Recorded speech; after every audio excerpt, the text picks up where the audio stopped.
மே 27 2025 செவ்வாய்க்கிழமை என்பது வைகாசி மாதம் விசுவாசுவ வருடம் எனப்படும். இந்த நாளில் அமாவாசை திதி காலை 8:32 மணி வரை காணப்படும்.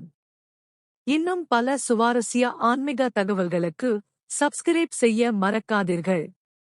அதன் பிறகு பிரதமை திதி தொடங்குகிறது. அதேபோல கிருத்திகை நட்சத்திரம் காலை 6:02 மணி வரை நீடிக்கிறது.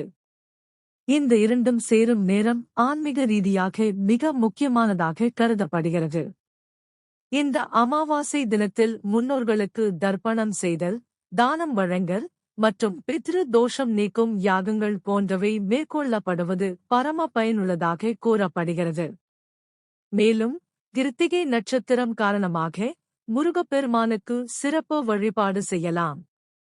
அன்றைய நல்ல நேரங்கள் காலை 9:15, 10:15 மணி மற்றும் மாலை 4:30, 5:30 மணி வரை உள்ளது.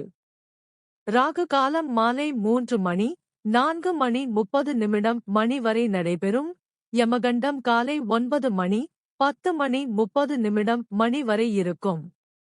செய்ய வேண்டிய ஆன்மீக செயல்கள்: முருகப்பெருமானுக்கு பால் அபிஷேகம், அர்ச்சனை, கிருத்திகை வழிபாடாக தர்ப்பணம், முன்னோர் கடமையை நிறைவேற்ற வெள்ளை உணவுப் பொருட்கள், பித்ருக்களுக்கு நிவேதனம். மன அமைதி மற்றும் கடன் நீக்கம் பெற சுப்பிரமணிய புஜங்க ஸ்தோத்திரம் பாராயணம்.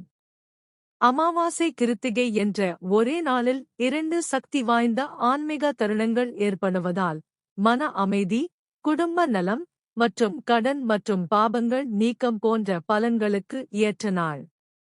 ஊக்கமளிக்கும் மேற்கோள்: விழுந்துவிட்டால் பரவாயில்லை, ஆனால் மீண்டும் எழுவது முக்கியம். It's okay to fall, but it's important to rise again.